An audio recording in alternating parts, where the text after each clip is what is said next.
In the name of Allah, most merciful, most beneficent. Hello friends, अस्सलाम वालेकुम. I am Abu Bakr. I hope that you are all doing well. आप सबको welcome करता हूँ अपने YouTube channel पर. Renaissance एक कल्चरल मूवमेंट थी, लेकिन फर्दर 3 एजेस हैं. देखते हैं कौन कौन सी. रिनेसा जो मूवमेंट चली थी, उसमें एलिजाबेथन पीरियड भी है, जैकोबियन पीरियड भी है, कैरोलाइन पीरियड भी है, कॉमनवेल्थ पीरियड भी है. वन बाय वन सबको देखते हैं. पहले तो देख लेते हैं कि रिनेसा क्या था. यूरोपियन रिनेसा शुरू हुआ इटली में.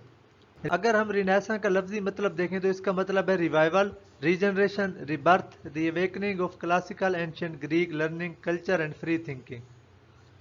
रिनेसा एक इटालियन वर्ड है. It is considered the bridge between middle ages and modern history. ये पॉइंट इंपॉर्टेंट है. Renaissance discovery of ancient civilisation of Greece and Rome. Rome और ग्रीस की जो कदीम तहजीब है उसके बारे में जानना रिनेसा है. It started as a cultural movement. अच्छा, इसका अगर ओवरऑल बात करें तो जो ओल्ड वर्क हैं उन्हें नई फॉर्म में सामने लाया गया इस एज में, इसलिए इसे रिनेसा बोलते हैं. इंग्लैंड में ये कब शुरू हुआ जी? 1500 से 1558 तक. उसके बाद बंगाल रिनेसा भी है, जिसके राजा राम मोहन राय जो हैं फादर हैं. रविंद्रनाथ टैगोर तक जाके ये ख़त्म होता है. बात करें कि इससे क्या इंट्रोड्यूस हुआ, क्या चेंजेस आए, वो थी humanism, free thinking, nationalism, individualism. ये 4 चीज़ें थी जो पर्पस थी रिनेसा का. अब हम देखते हैं एलिजाबेथन एज को, 1558 से 1603 तक. इंग्लिश लिटरेचर की गोल्डन एज भी है, ग्लोरियस पीरियड भी है. क्वीन एलिजाबेथ जो थी विर्जिन क्वीन थी, क्योंकि इन्होंने कभी शादी नहीं की. इस टाइम पे दो जो थे फिरके थे क्रिश्चियनिटी के, एक कैथोलिक एक प्रोटेस्टेंट. कैथोलिक पोप के साथ थे, प्रोटेस्टेंट अगेंस्ट द पोप थे. सिविल वार हुई, रिलीजियस प्रॉब्लम थी. अगर एलिजाबेथन थिएटर की बात करें तो फीमेल राइटर नहीं थी इस टाइम पे. वुमेन परफॉर्म नहीं कर सकती थी. बॉयज जो थे वो वुमेन की जगह परफॉर्म करते. एलिजाबेथन ट्रेजेडी कौन सी थी? Revenge and love. First English theatre कब इंट्रोड्यूस करवाया गया? 1576 में. टाइम के जो इंपॉर्टेंट राइटर हैं उनकी बात करते हैं. थॉमस नॉर्टन, थॉमस हैकविल, ये दोनों साथ काम करते थे. पायनियर ऑफ इंग्लिश ट्रेजेडी है. फर्स्ट ट्रेजेडी थी जी गोरबोडक. वो पर्सनैलिटी हैं जी. उसके बाद क्रिस्टोफर मार्लो, यूनिवर्सिटी विट के मेंबर थे. फादर ऑफ इंग्लिश ड्रामा है जी, फादर ऑफ इंग्लिश ट्रेजेडी है. लैंक वर्स पोएट्री की फॉर्म इन्होंने इंट्रोड्यूस करवाई. शेक्सपियर इनके बाद जो थे वो प्रोमिनेंट थे, क्योंकि इनकी डेथ जल्दी हुई थी. ये इनकी फेमस ट्रेजेडीज हैं: doctor Faustus, Jew Malta, Tamburlaine and the great. इसके बाद जो एलिजाबेथन एज की पर्सनैलिटी हैं वो है Edmund Spenser, poets poet, the poet of poets, child of renaissance and reformation, second father of English poetry, court poet, divine master, Prince of poet. ये इनके titles हैं. इनका स्टाइल जो था वो रोमांटिक था. इन्होंने जो सोनेट इंट्रोड्यूस करवाई वो स्पेंसरियन थी. ये इनकी फेमस बुक है Faerie Queene, Shepherd's Calendar, Ruins of Time, Amoretti. Nicholas Udall, ये फादर ऑफ इंग्लिश कॉमेडी है. फर्स्ट कॉमेडी इन इंग्लिश कौन सी थी? Ralph Roister Doister. Next personality है एलिजाबेथन एज की sir Thomas Wyatt, father of English sonnet, first sonneteer in English literature. ये sonnet की definition है. पर्सनैलिटी है sir Philip Sidney, famous critic थे, पोएट थे, सोल्जर थे, और क्वीन एलिजाबेथ कोर्ट के लीडिंग मेंबर थे. ये इनकी फेमस बुक्स हैं: Lady of May, apology for poetry, Arcadia. Next personality है जॉन वेबस्टर. ये इनकी फेमस ट्रेजेडीज हैं: White Devil, Devil's Law Case, the Duchess of Malfi. The Duchess of Malfi जो है वो इंपॉर्टेंट वर्क है. नेक्स्ट पर्सनैलिटी हैं ji Ben Jonson, father of English realistic comedy हैं, father of comedy of humours हैं.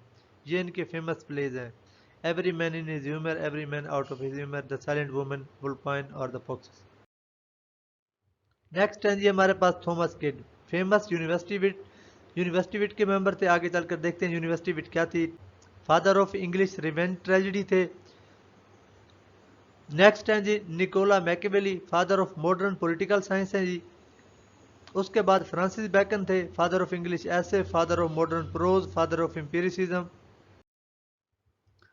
ये first essayist in English literature हैं. Courtier थे, लॉयर थे, नेचुरल फिलोसफर थे, अटॉर्नी जनरल थे. ये फेमस कोट्स हैं इनके. अगर आप देखना चाहें तो वीडियो को पॉज कर लें. मुझे बहुत पसंद है इनका सेकंड नंबर पे जो कोट है: a mixture of lie doth ever add pleasure, अगर आप कोई बात कर रहे हैं और उसमें थोड़ा सा झूठ बोल रहे हैं तो वो आपकी बात को इंटरेस्टिंग बना देगा। उसके बाद है हमारे पास Galileo Galilei, father of observational astronomy, the father of modern physics हैं, फादर ऑफ साइंस हैं। इन्होंने मेजर रोल प्ले किया scientific revolution during the renaissance. अब सबके इंपॉर्टेंट, सबके फेवरेट विलियम शेक्सपियर भी इसी एज से ताल्लुक रखते थे। नेशनल पोएट ऑफ इंग्लैंड है, ग्रेटेस्ट ड्रामेटिस्ट हैं, greatest superstar of world, king without crown, the bird of oven, poet of human nature, ये इनके टाइटल्स हैं जी। आपको एक इंटरेस्टिंग चीज बताऊं, शेक्सपियर का जो असल नाम है वो एडवर्ड डिवेरे है, बहुत कम लोग जानते हैं इस बात को।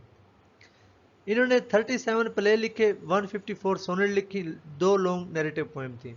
ये इनके कोट्स हैं। कोट्स ऐड करने का मकसद ये है कि अगर आप पढ़ना चाहें तो इसे वीडियो को पॉज करके देख सकते हैं। लास्ट 3-4 स्लाइड से हमने बात की यूनिवर्सिटी विट्स की। यूनिवर्सिटी विट क्या थी? Elizabethan period young dramatist and pamphleteers, इन सब का जो ग्रुप था। ऑक्सफोर्ड और कैम्ब्रिज यूनिवर्सिटी के ये स्कॉलर थे, विटी स्टूडेंट थे। इनमें कौन कौन से थे जी?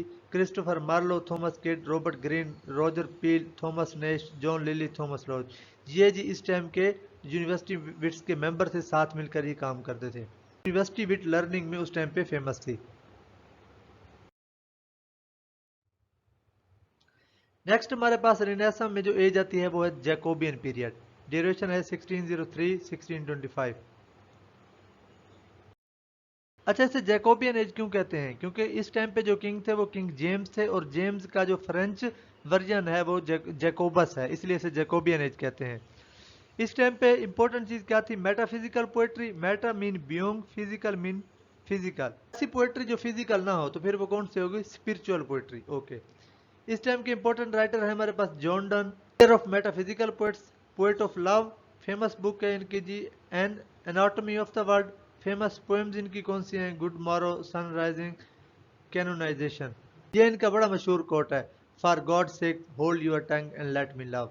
उसके बाद 3-4 जो इंपॉर्टेंट पर्सनैलिटी हैं उनमें एंड्रयू मार्वल हैं, हेनरी वॉगन हैं, फिजिशियन थे एक, जॉर्ज हर्बर्ट थे, रिलीजियस पोएट हैं, और उसके बाद कॉले हैं। उसके बाद जो पीरियड आता है वो है कैरोलाइन पीरियड। टाइम पे जो किंग थे वो चार्ल्स फर्स्ट थे, ठीक है ji. Caroline is derived from Carolus which is the Latin version of Charles, ठीक है जी, वही सेम बात।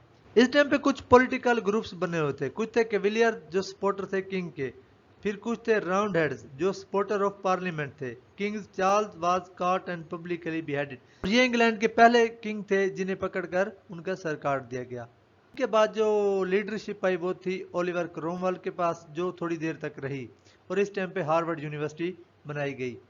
फेमस राइटर है हमारे पास Robert Herrick, a famous poet of Caroline period, greatest cavalier poet, clergyman थे। पास है जी कॉमनवेल्थ पीरियड जिसका ड्यूरेशन है 1649 से 1660 तक।